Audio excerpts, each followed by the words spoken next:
From CBS News Bay Area, this is the Morning Edition. Good morning. It's Friday, May 19th, and right now on KPIX News, a grieving family and Oakland police together are revealing new clues to find the killer who took the life of a popular restaurant owner. And a well-known San Francisco drag queen is taking on a new role, how she's stepping into the spotlight on a global stage as the first ever drag laureate. Jocelyn. All right, listen up, football fans. Could the Super Bowl be coming back to the Bay Area? What?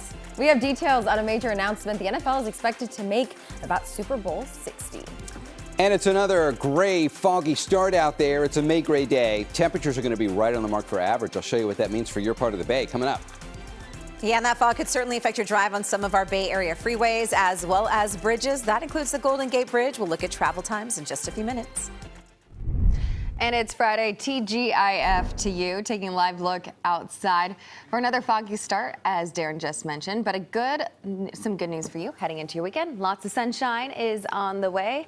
Darren Peck is filling in for Jessica Birch today. And Darren, what can we expect for the weekend? I think you just summed up the morning beautifully. It's a foggy start, and then it'll be more sunshine than anything else. A lot of what we had this week. Yeah. Okay. We were pretty much in that cycle. Gotcha. It's May. And I think you could probably duplicate each one of these days for the next 7 days, and maybe even longer, quite frankly, for this time of year. That's a live look in Oakland. It's 55 in San Jose right now, though. And if we take a look at where we're going for daytime highs today in San Jose, you're going to warm up to 74. And if we put that in perspective for everybody else, let me just show you where we're all going today.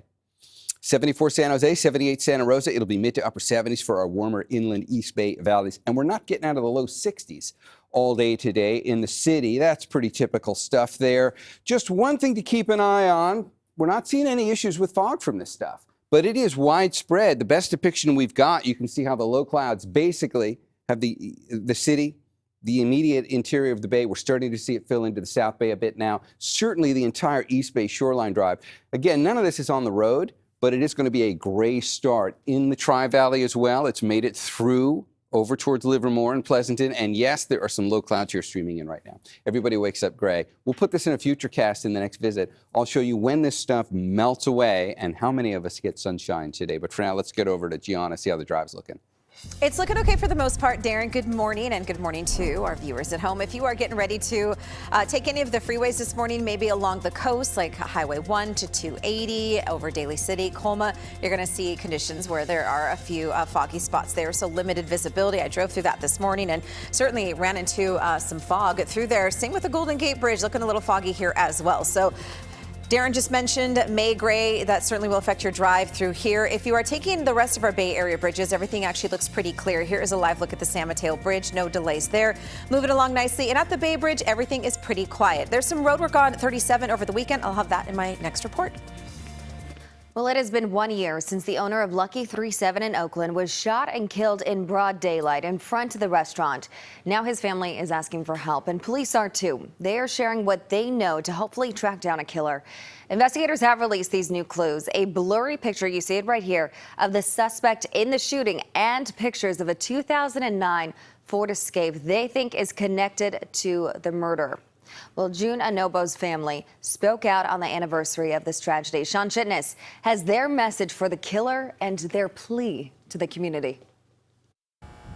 Oakland police say this isn't a cold case and they're still getting plenty of leads, so it feels fresh to them. But a year after the death of June Anabo, the loss of a brother, son, and father isn't any easier for his family and the community that loved him. My son is gone.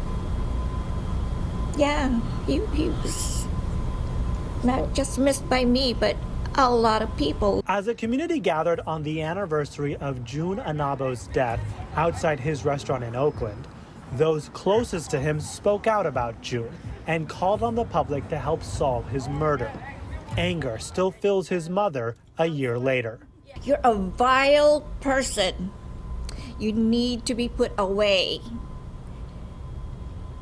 Deeply away in hell. June was killed outside their family business on Fruitvale Avenue. His son Kaya witnessed the shooting, a loss he never could have prepared for at age 12. It's not normal because I wouldn't think I would be having this day like at this age. But what keeps June's mother going is Kaya, her grandson. She says Kaya looks so much like his father, They were so close, like best friends. We just miss him so much, and I know a lot of people do too. June's sister hopes someone will think of Kaya and come forward. I know you don't probably want to go to jail or get caught, but you know, you owe it to this kid right here who lost his father. I mean, what is he supposed to do now? And June's cousin and business partner, who ran the Lucky 3-7 with him, believes they will find that killer. Someone's gonna speak. You know, we pride ourselves in being good people and taking care of Oakland, you know, and it's gonna happen, man. He was just too great of a person. The Lucky 3-7 has become a gathering place for the community, with the family serving free meals last Christmas, even without June here.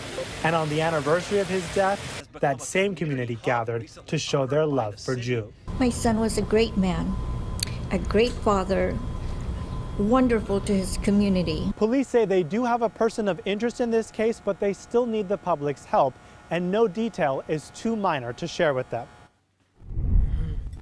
Let's take a look at our top stories. Right now, President Joe Biden is in Japan for the G7 summit. The war in Ukraine and other global issues are on the agenda this week.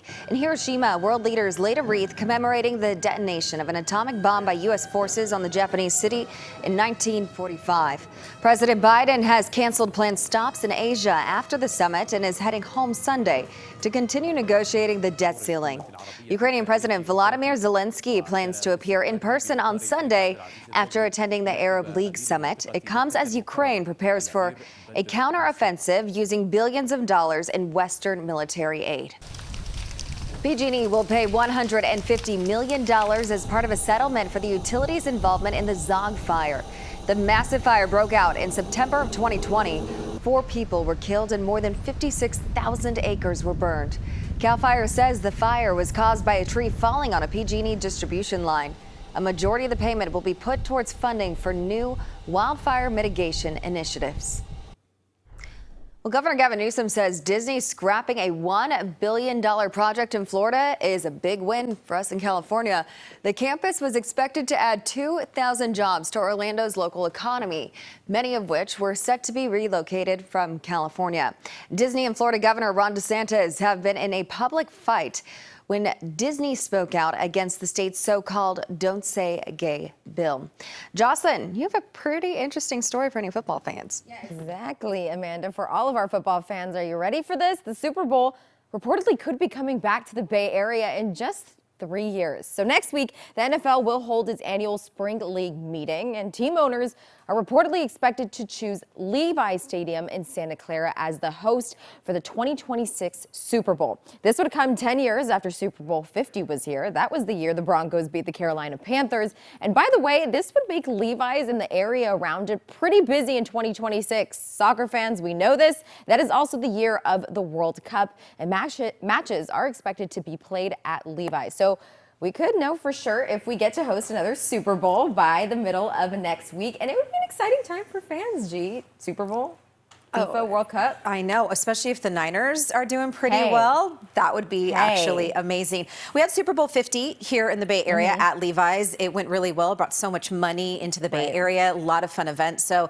I hope it happens. It sounds like it's going to. So. Yeah, I hope so. Fingers crossed for soccer fans and football fans. Now would be a good time to start saving up. Yeah. Just saying. Might be a little pricey. Get those hotel stays as soon as you can, for sure. It's going to be busy.